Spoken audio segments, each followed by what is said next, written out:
What's up, everybody? Welcome to the Good Wolf Project. I'm your host, Jerry Scarlato, and today's conversation is with Mimosa Jones Tunney. Mimosa is the founder of the Schoolhouse, which is a pre-K through sixth grade school, as well as the developer of the curriculum that runs the school, the American Emergent Curriculum. Without going into too much detail, because the episode will tell you the story, the purpose behind the Schoolhouse and the American Emergent Curriculum is to help not only develop the kids academically, which of course is the main goal of a school, but also to help develop the kids socially, emotionally, and physically. In other words, to build them into productive human beings so that they can then go have an impact on the world. And Mimosa's passion behind this is just you can just see it in how she speaks about it and in the research and the work that she's done to develop the curriculum and develop the school. Words cannot describe exactly what Mimosa is going to describe herself. At least my words can't do it, so I'm going to let her do that. But I'll just say that as I was doing research for this episode, I got chills looking at the website. So you can find all of the website stuff in the description, but you're going to really appreciate what she has to say about how they develop their kids and hopefully potentially translate that into maybe some things that you can do with your kids as well to help develop them, not only academically, but also socially, emotionally, and physically. Those three things, especially, are just things that we don't guide children in effectively nowadays.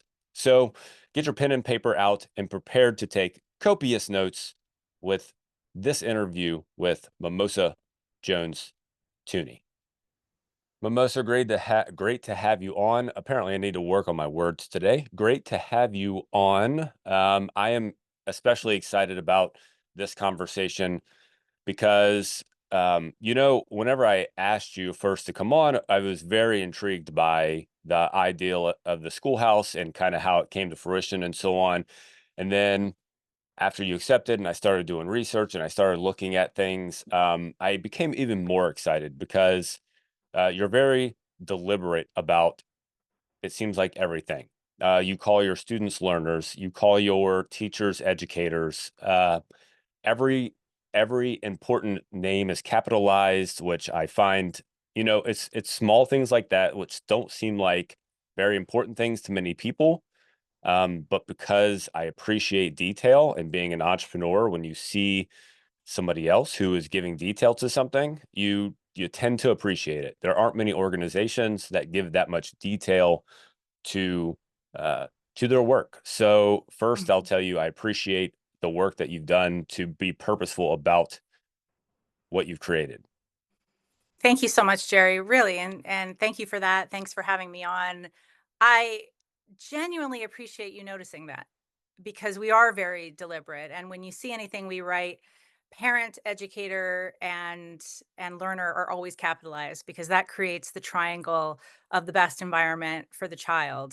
And you're right, naming things and being purposeful and productive about what you do in education matters. We don't call it admin because nobody wants to go to admin. We call it headquarters, which gives a sense of, there's a buzz and there's a purpose and we're here in support of the child and the educator and the parent. And so we've taken a lot of time over the last 5 or 6 years, well, really over a decade in the development, but 5 or 6 years in the practicum of the school to go down a list of everything nobody likes about school and doesn't work in education and really just slowly check off those boxes to create a model that could serve other communities in building schools in their towns.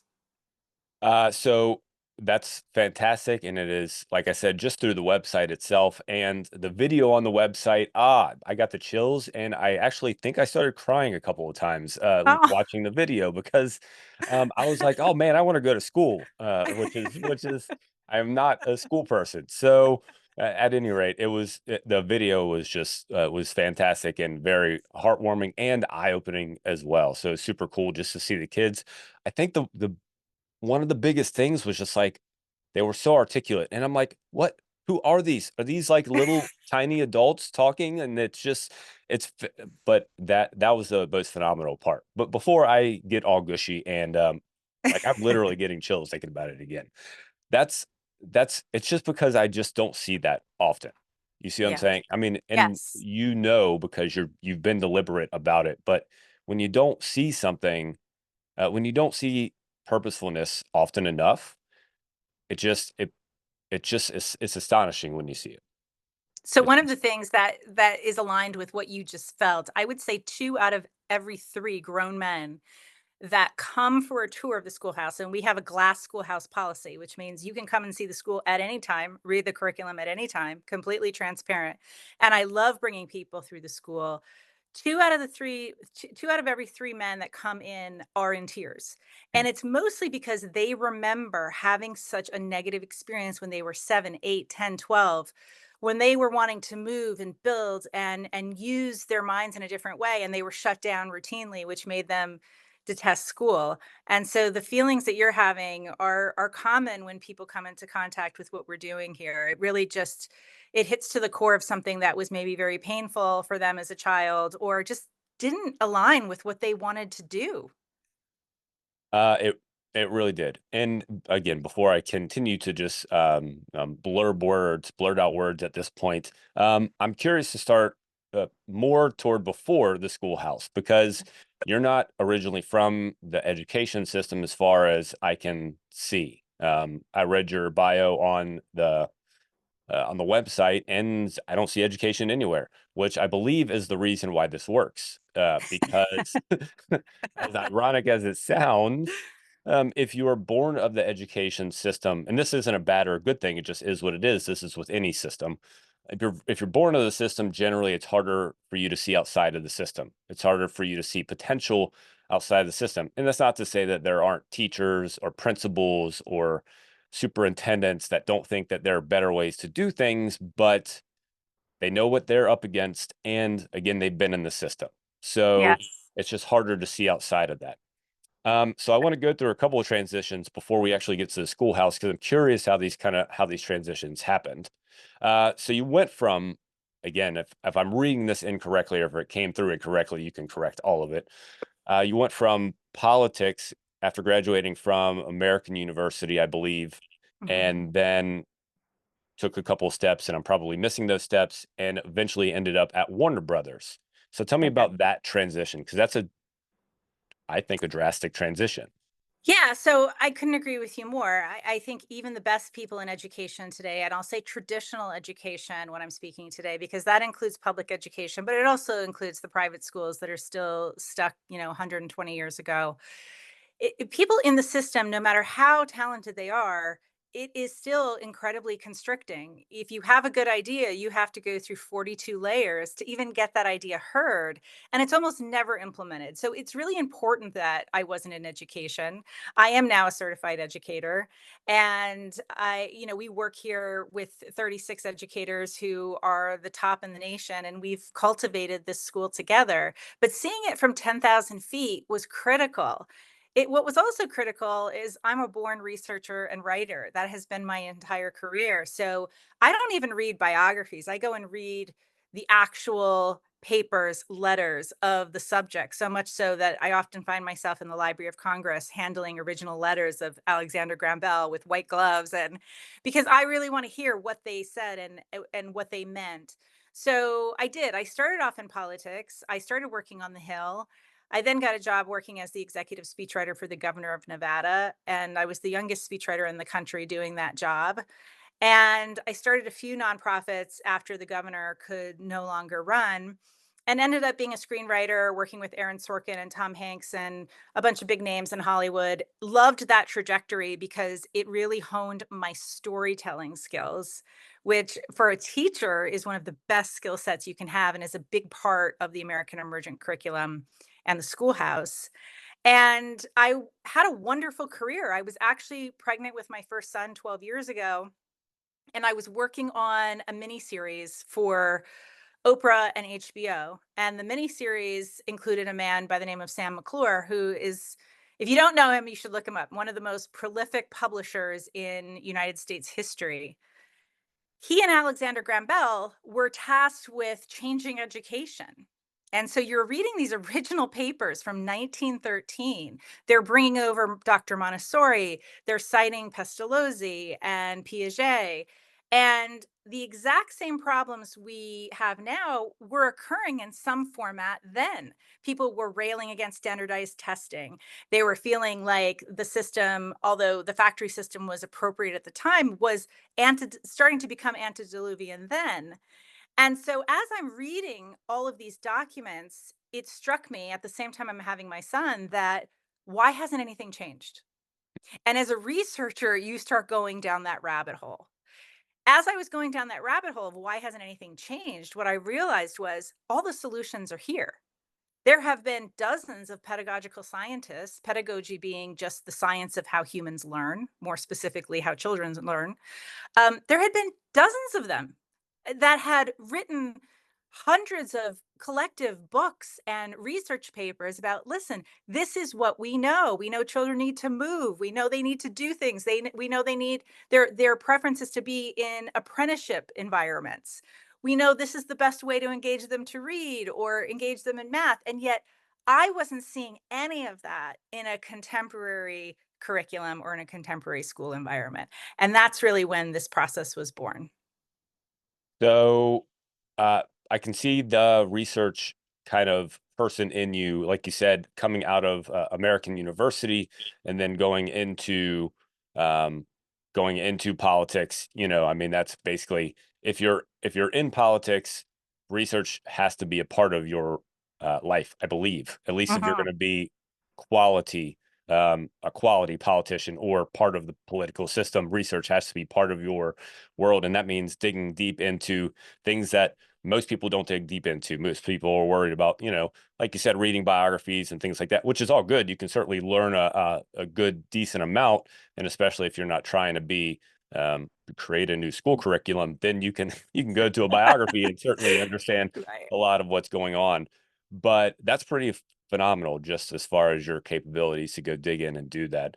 So what compelled you then to actually so I want to say that it's your son. Was it just your son, like knowing that your child was going to be born and that they were going to go into this system that didn't really make a whole lot of sense? Like, was that the main driver of you kind of starting to put this all together? Yeah, the driver was science. Science gets a bad name now. It didn't when I was starting this over a decade ago. But my first son, John, was born, and then my second son came along about 20 months after that. And I would look at them from a research point of view and see that at 9 months old, he was completely obsessed with a ball that you would hide and then it would fall out to the other side. You would hide the ball and it would fall out to the other side. And when I started to do some deep diving, that was called object permanence. So, in that space of 9 months to 12 months, that's what that child is doing. They're figuring out that if an object is hidden, it's not gone. And this is a major part of cerebral and pedagogical development. And so I really came from a position of wait a minute, we have all this information on how children develop. We know that when you're 5 years old, you're incredibly interested in language acquisition, for instance. You want, what's that? What's that? What's that? And you want to know the words. But when you're 9 years old, you don't care about that anymore. It's not that you can't be interested in that, but your sensitive period for that is gone. What you're interested in at 9 is the why. And so, for instance, if you're going to teach Latin roots, you want to be teaching them between 6 and 12 because that's the sensitive period. As I started to do this, Jerry, what I realized is no curriculum was aligned to development stages. That was the first aha moment. So you have all these curricula that are sold throughout the country. None of them are aligned to exactly where that child is in that sensitive period, which means you're kind of throwing things against the wall. You're not truly honed in what that child needs to learn. And then the second component was I was researching all these different pedagogical scientists, and they all had something to give. Montessori, Reggio Emilia, project based learning, Socratic seminar. But no one was taking the very best and putting them together. That's kind of what America's known for, is recreating things by taking different ideas and creating something that is bigger than the sum of its parts. So, in addition to the fact that the third thing that really stood out for me in terms of curricula was that nothing was current. So, you would walk into a school and have a 12-year-old physics textbook, which means that, in the last year when we've had Higgs boson and the God particle and, 74 other huge developments in physics, these children weren't being able to access those things because we were only teaching from a textbook. So I thought, what if we combined all the pedagogies, the best parts of it? What if we aligned to development stages? And then what if we updated the curriculum every year with the most interesting things? Because, of course, the basics of physics, the states of matter, for instance, are always going to stay the same. But isn't it much more interesting for the child if you're putting it in the context of what's happening today? That's so good. I think we can. I think we can start to jump into the curriculum because I'm my mind's just like running in circles right now. Um, so I'll try and slow it down. The American Emergent, you've already said it, but I'll go ahead and reiterate for everybody. The American Emergent Curriculum. Where did the name Yes. come from? So, American, because we have a great history in this country. We should be proud of the fact that we were the first country to mass educate people with the public school system. It started out as such a great idea. And so I'm very proud of that history. And that idea is still a great one. We just don't execute it well. Emergent, meaning that it is dynamic and the sum of its parts, the whole is greater than the sum of its parts. So what happens when we've seen this so clearly in the classroom, when you start to put dynamic things in front of children, relevant things, things that are interesting to them, and we can talk about testing in a moment, but our children score twice the national average, right? So this is not just, hey, you're doing fun things with them. No, purposeful, productive things. When you do that, there is a magic that happens here. And that's that emergent part that you can't quite describe. And that's when people walk into the school and go, what is happening here? These children aren't even looking up. They're so engaged in what they're doing. So that's how we came up with the name, the American Emergent Curriculum. And that was really the crux of it. That was forming before the schoolhouse opened 5 years ago, the idea of this curriculum. And then I thought to myself, and I know we'll get deeper into this, but I thought there was a group of us working together, and the consensus was we can write about this all day. We can write a book about it. We can do a TED talk about it. But unless we actually build the model where people can come and see the transformation of the child, we can't create real change. And the goal has always been, Jerry, to build a model that 2,000 towns around the United States could build. That's beautiful. I didn't realize that the curriculum actually was born uh, before and separate from the schoolhouse. Meaning, Mhm. I'm assuming that the schoolhouse wasn't even an idea as you were putting the curriculum together, and maybe it wasn't for a while until you had that, like you said, that aha moment where you're like, well, until we actually put this into practice and we show people that it works, then we can't as effectively sell it. It's much harder to sell an idea that has not effectively been done than it is to just say, hey, these are all the great ideas that we should be doing. And people are like, yeah, that's great. That's wonderful. But this is how it's been done. Right. And that's probably what you came up against. So before we get, well, tell me what that transition looked like for where you went from like you did the curriculum. Like I said, my words apparently are just not on it today. You put the curriculum together and you finally had that aha moment and then went into building the school. Tell me about that kind of time period. Great. I should say that the curriculum today is very different than that initial curriculum because when you put it in practicum, it becomes something that comes alive and you're making changes Certainly. and you are listening to educators and you're watching children and how they're interacting with it. But it was basically going to my husband and saying, I think we should build a school. And him saying, no, why would we do that? But at the same time, us being very compelled looking at what was happening to the country. So, of course, I got into politics and started working on the Hill when I was younger because I wanted to make a difference. I love this country. I'm a patriot. I believe in the foundations of this country. I'm also from Hawaii, which is, an incredible state that is, very culturally diverse and connected. And so I had all of these things going for me. And so when I started to see 5 or 6 years ago the country deteriorating, it became very, very clear to us the only way you are going to stop this landslide is to change 0 to 12. Because 0 to 12 is where your morality is formed, your character is formed, it's the foundation of your life. When you get into adolescence and you become a cerebral thinker, you already have so many things that have already been developed and set upon. And so you have to, I know we're making changes in high school and college.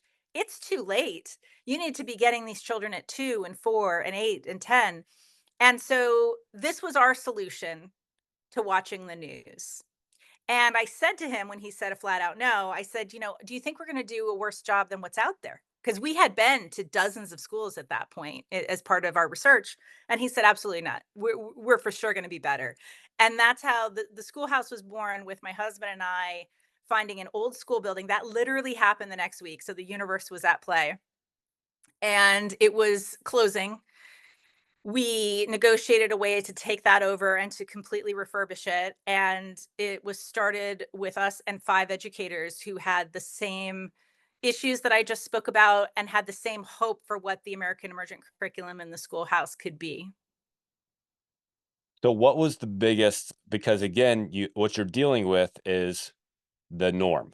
Most people see the education system, and a lot of people aren't happy with it, don't get me wrong, but at the same time, you have to have the original thinkers that are going to come to a new idea, that are going to move to a new idea and actually buy in.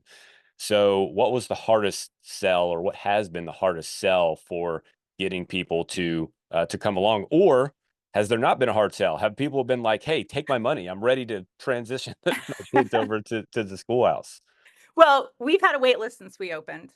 We're Wow. constrained by space, unfortunately. We have a second school that's opened in Vero Beach, Florida, a third one that's slated for 2026 in southern Florida. By the way, these are all communities that are doing this. We do not have a top down approach.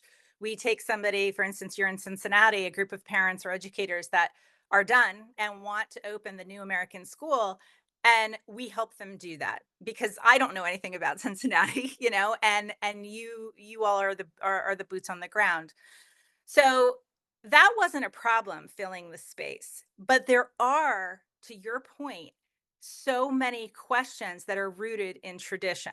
So we don't do anything via tradition anymore. We don't use a phone based on tradition. We don't treat our cancer based on tradition. We use science. We use the things that we as human beings are creating on a daily basis to improve our lives. Education is one of the only things that we still implement based on tradition. Those desks in those rows with those chalkboards, okay, now we've changed them to smart boards, but still the same thing. With a teacher, excuse me, at the front of the room with heavy testing, which is based on rote memorization, not how children learn, by the way. We're still doing that. We're still giving copious amounts of homework, although we know you could go on Google right now and say, is homework in elementary school effective? And you will get, 14 studies that tell you absolutely not. It takes away from home time, it frustrates parents. At the schoolhouse, we turn that on its head because we do something called family engagement, which is one bigger homework assignment a week that families do together. And then they turn it in the following week. So those things stick with people because we survived them, right, Jerry? I'm assuming you went to public school. I went to public school. And you think about the dances and the spirit weeks and all of those things. We have all that. We wanted to retain all those great things about traditional school. But what we wanted to say when it comes to learning, we need to move into the 21st century.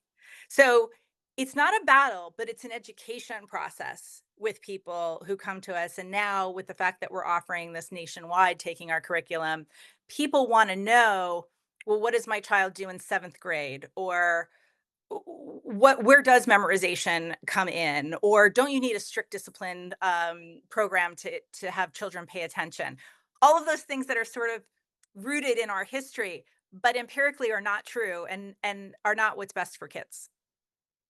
And I think as we get into the curriculum, which we're not gonna, we'll dive into kind of each piece and part a little bit, but I'm curious about a couple of the pieces in particular because again, it just kind of goes against what you would expect to see at a K through 6, right? It's K through Yes, 6, pre-K. So three pre-K, years old. pre-K. There you go, Mhm. through 6, 6th grade school. You just wouldn't expect to see it. critical thinking is one of your areas, and I think about that, and I'm like, most people look down on critical thinking today. Like it's I say that somewhat jokingly, but it is very unusual for even an adult to dive down into that. So first, you have the I believe it is what we know that works, what we know that works about learning Yep.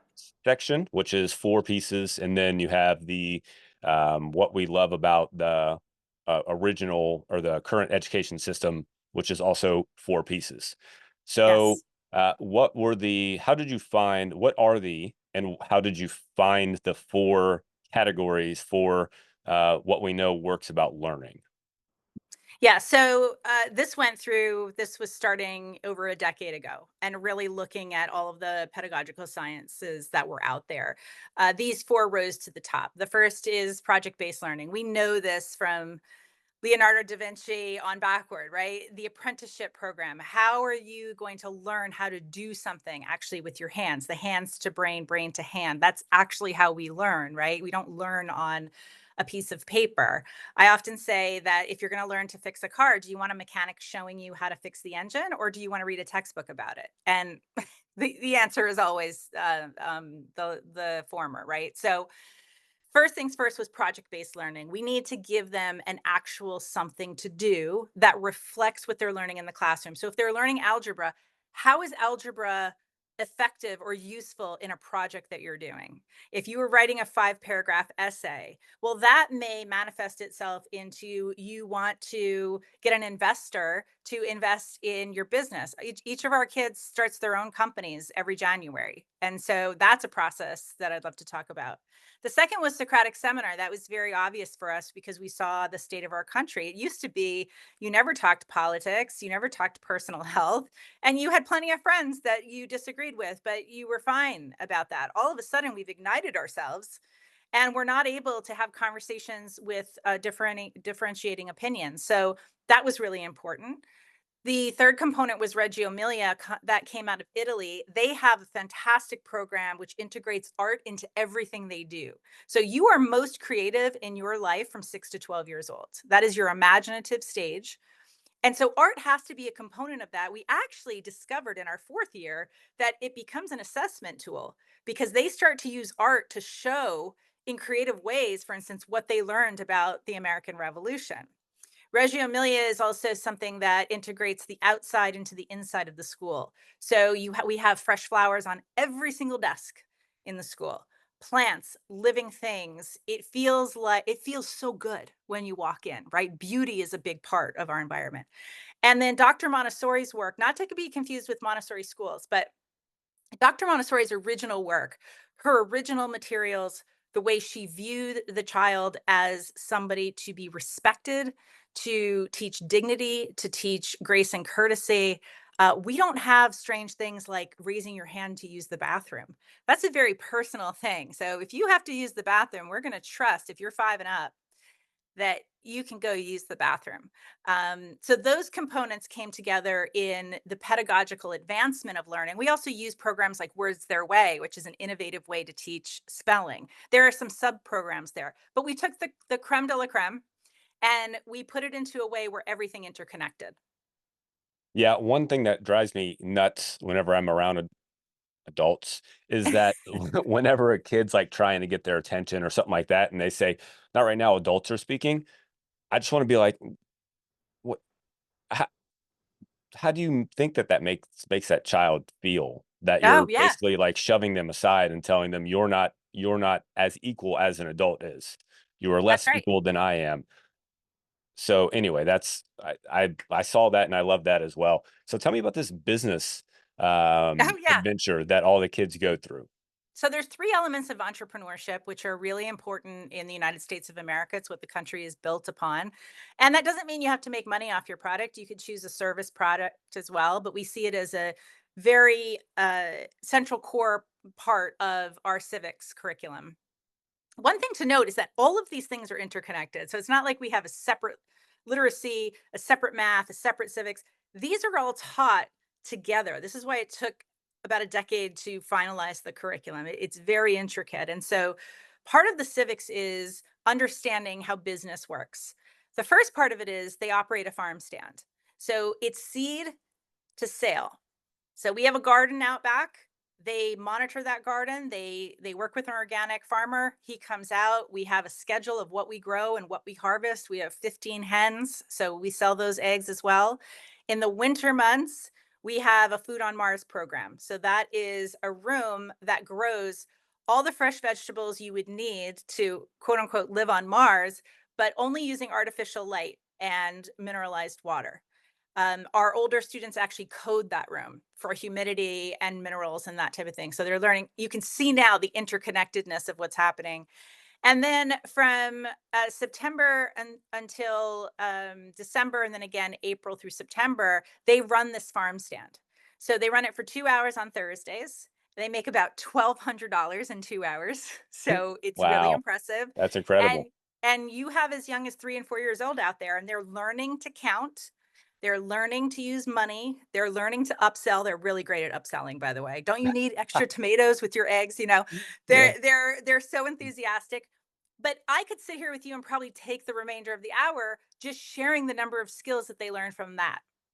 Then they go to January, where in the curriculum is starting your own company. They break up into a marketing group, CEO, finance, and a sales group. And they have to develop something that is in line with the curriculum this year. So, for instance, coming up this year, we are very focused on machinery and physics. They will then have to create a company that is more in line with that. This past year, though, we had, for instance, edible bubbles that you blow, and Oh, um, that's y- cool. yeah, great Mhm, journals that they created. mhm. And they have to take out loans. They have to make a deal where they give 20% of their company, and they actually receive cash at the end of the year for these companies. So at some point, we each give each child, maybe they made $60 each because they work as a group. And they take that cash, and some of them donate it, some of them save it. Mm. But they've had this whole experience in finance and creation. And then finally, instead of having a science fair, which we've had for 100 years in this country, we have an invention fair every May. And so they are inventing products. We're having very well known entrepreneurs come in and judge them, and we give away cash prizes for them to invest into their. And I mean, we're talking, this year, a pair of 7-year-olds won that. So, That's cool. yeah, they were really happy. They won $1,000 to reinvest in their project. That's cool. Yeah, entrepreneurship, and this is, of course, coming I'm biased, but I believe entrepreneurship is, you just the number of skills and abilities that you develop through the practice of building a company is unlimited. I mean, you build so many skills and abilities that you can build in other areas, and you can certainly build in other in other careers and such. But in entrepreneurship, you have no choice. If you Mhm. want to grow a business, if you want to have customers, if you want to develop products, if you want to do those things, you have to develop creativity. You have to develop communication skills. You have to develop problem solving skills. You have to develop technological skills. All of those are requirements, and it's just one of the best ways for you to be able to do that as you're conveying. Absolutely. And the simple oratory skills to be able to cold call someone, to be able to get on the phone. We have this program called Going Out, where if they want to go on a field trip, they have to make the transportation arrangements. They have to call the museum or wherever we're going. They have to work out the money. So this is third grade and up. And so they're when they leave our school, one of the things that we didn't do any press for the first 5 years. We needed to see outcomes. We do in-house research. We also wanted to see what is happening to our children once they go into seventh, eighth, and ninth grade. Well, lo and behold, because again, this was a discovery process for us. We didn't know what was going to happen. We thought it would be the best elementary school in the country just based on how we built it. But you now have these children who are, yes, they're student body presidents, they're captain of their football teams, they're getting straight A's, but they're also doing very cool things like starting their own blogs. One of them has a histories.blog that's all about American history and is gaining followers all the time. And another one is, winning all these art awards, but they're all very self-confident, really well spoken. And I think the best thing, Jerry, is that they're incredibly aware of their learning and education. they have not handed that over to somebody Mm. else. They understand what it feels like to learn and learn well, and we've managed to set them off into their life being lifelong learners and continuing that, which I think is the number one gift a school can give a child.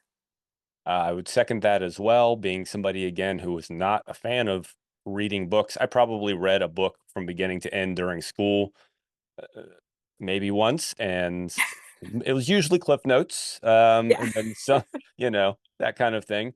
But Right. since then, and you can kind of see behind me, and this is maybe 1/20th of the books that I have. I don't Yeah. know, in the last, who knows, 10 years, probably I was probably 28, 27 or 28 when I started reading again. The second I picked up a book that I liked, that I knew that I could take and put into practice, I just started reading, and I've probably read, I don't know, 3 to 400 books since then. Oh, So great. whenever Great. you, I mean, and that's what it's all about. It's skills and abilities. If you understand that you can develop skills and abilities always ongoing, and it is through personal learning and personal education, um, then you can then there's no reason why you can't achieve the things that you want to achieve in life. And that's basically what you're building into these kids. Well, that's exactly right, and it's one and congratulations, by the way. I'm so glad you're an Thank you. avid reader now. Thank you. It's one of the reasons why we don't have screens in the school. It's an elementary school, and I truly don't believe there's a place there. I think one of the worst things we did in this country is put a Chromebook in every kindergarten class for 2 reasons. It's not that we don't have technology. We actually have much more technology than any elementary school that I'm aware of with our Food on Mars program, with our augmented reality sandbox. We use tech a lot. Our kids, fifth and sixth grade, are very aware of coding but screen for screen's sake does nothing for the child. They retain about 4% of what they learn on a screen. And it does something even more insidious, and that is when 0 to 12 is the time in your life where you need to move because you're developing your gross and fine motor skills. You're using your hands, you're using your body, you're figuring out how your neck works and other muscles on your body, and you're also appreciating the outdoors. It's actually the time where you wanted the outdoors the most. What we've done is we flipped that on its head. Children aren't moving, they aren't developing properly, they're on a screen up to 8 hours a day at a school environment. And we've done one of the worst things, which is we've taken them out of the natural environment. So if you're concerned about the climate in any way, shape, or form, whether you want to see more wild spaces or you're an avid hiker and you're seeing things being done, you have taken out your number one resource, which is 0 to 12, which are the stewards of our environment going forward, and you've removed them from the very thing that they need to protect or are tasked with protecting in the future. And that really breaks my heart. It breaks my heart. And I'm so proud we don't do that here. And our children are much more vibrant because of it. Um, yeah, I would definitely say that would be the case. But now, so we're talking about movement. That is definitely my realm. Yeah. So I was in the fitness space for 10 years. I owned a fitness studio for 10 years. So physical development is something that I am extremely passionate about. I don't talk about it actually too much now on the podcast, um, but that is definitely the sweet spot where you develop your proprioceptive abilities, your awareness of the world and the space around you and how you're going to move inside of it and all of that. So I want to talk about your movement practices, if you will. You have your sports and movement category. Maybe that's not the right way to put it, but you have your sports and movement area where you develop or focus on three particular areas. You develop individual health, you put them into sports, and then also sportsmanship. You teach them along the way as well. So tell me about their movement practice. Oh, I can't wait to talk about this because I'm not aware of any other program that has brought back presidential fitness. And that's what we've done. We've brought back Kennedy's presidential fitness program from the early 1960s. That was originally seated in high schools. Many people are familiar with La Sierra in California. If you go back and look at video of these human beings back then, they were in the best shape of their lives. And that's not the case now for a number of reasons. And so on the individual component, we put them through presidential fitness and they get a color as they succeed through the program. So This is through sit-ups, this is through push-ups, and this is through jumping jacks. Really fun, basic elementary school components. Each time you break your own personal record, this is not competitive, but your personal record, you move up a color. And so you're wearing those colored shorts. So when you then go out to practice your sport or your movement class that week, you're seeing some are in the white shorts, some are in the blue shorts, some are in the green shorts. And it's a great way to motivate the child to understand if you're doing this every day and you're staying healthy and how you feel, it instills that habit that, my gosh, I wish we all had when we were growing up. I think we all hated gym. But I think something like this makes it a bit more fun. Sports is very integrated into our curriculum. So if we are studying Europe, for instance, we are very much looking at those sports. If we are studying Native America, we're, for instance, very much teaching our children how to play lacrosse. If we are in Oceania, it's volleyball. We're integrating around the world what the best sports are, how to play them. But not only that, what is the history of the sport? Why does the ball actually look like that? How did we even start playing this sport? So they have a real attachment to it. And then sportsmanship comes when, listen, our mantra here is kindness. And so we only have three school rules at the school: take care of your school, take care of each other, and take care of your environment, right? Take care of yourself, your personal environment. And that goes into sportsmanship. You only have three things to do, and that is make sure you're okay, make sure other people are okay, and make sure your school's okay.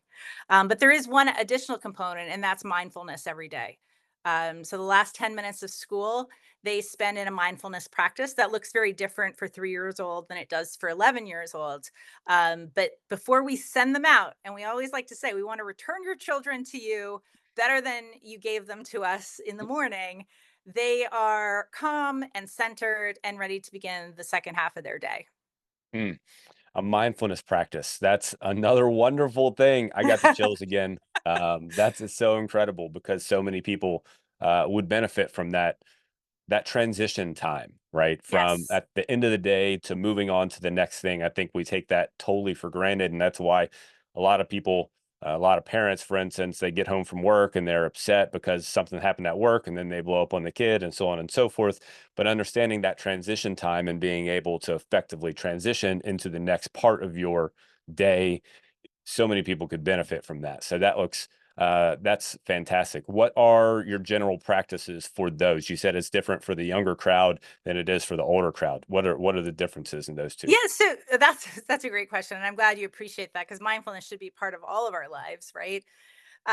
So 3, 4, and 5-year-olds love to do yoga. So their practice will be more yoga based. Same when you get into first and second grade. They love those positions. They love to move. They love to walk through it in a very calm environment. Usually our lights are dimmed or we only have the lamps on. So we really set it up for them. Our voices go low. Our voices are usually always quite soft in the school.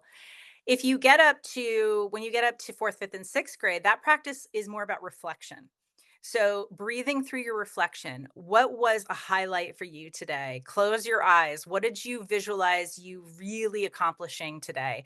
What was something you wished maybe you would do better? How would you change that? Let's manifest that. So, next time it will actually happen because you're seeing that right in your third eye and walking them through some of those practices that are really commonplace now, certainly used by the very top professionals and people who are at their A game throughout this country.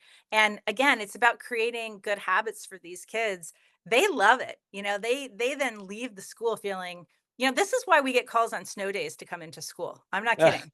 That was one of our discoveries where we get these messages. Are you serious? They really want to come into school? Even during the summer, when is school starting? We can do all the research we want, but that for me, that's pretty empirical. Mhm. That kid's saying that. That's too good. That's too good. Yes, I love those questions. I have my own practice that I talk about pretty regularly. What went well, what needs work, and then how do I get 1% better tomorrow? So it's very Mm, similar to what you're talking about. Um, Very love that. same idea. You're not framing it. You're framing it in the correct way so that you can use it effectively, right? You're not trying to bash yourself. You're not trying to think about the bad things. You're just trying to figure out how do I get better? How do I get a little bit better tomorrow than I was today? Yeah, that's so true, and I love the 1%. That's a great measurement for any and a doable measurement. I think you also have a good point in the sense that these kids are learning. They are in their learning stage. So any bashing, any sort of you didn't do that right, any sort we don't use red pen, anywhere in the school. We do not have grades in elementary school. I'm a fan of grades as you get into middle school and high school when you become again in the cerebral adolescent space. But when you are in elementary school and you are 7 or 8 or 9, you are grading someone on their ability to learn something that seems grossly unfair because you don't know how long, Jerry, it's going to take you to learn the grammar boxes and proper grammar. I could be eons ahead of you on that, but you could be loving geometry and be eons ahead of me on that. And so we have assessments, very strict assessments, and we know what children need, and we see them succeed to the point of those test scores that I shared with you. There's no need to put them in these categories and have them feel bad about themselves because they didn't memorize and do a test right. That's not the point of learning at this development stage. And it's funny that you talk about me being terrible at grammar because I did fail English a couple of times, Oh, and no. me being good at geometry because I was great at geometry. So You look like you would be great at geometry. I don't know thank why. you, thank you. I appreciate that.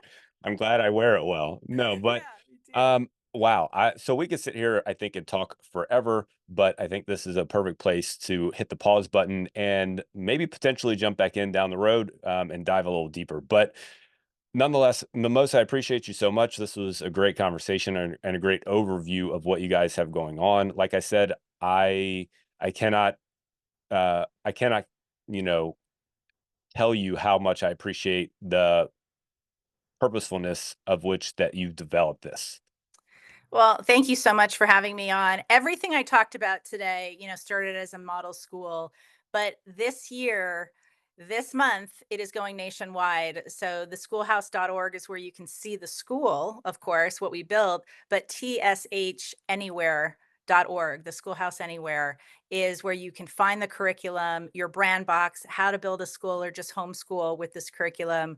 And we're so proud of that because we finally get to reach the thousands, hopefully tens of thousands of kids that can't be with us in this model school. And it's podcasts like yours that allow us to get the word out about how important this is for the kids of our nation. So thank you, Jerry.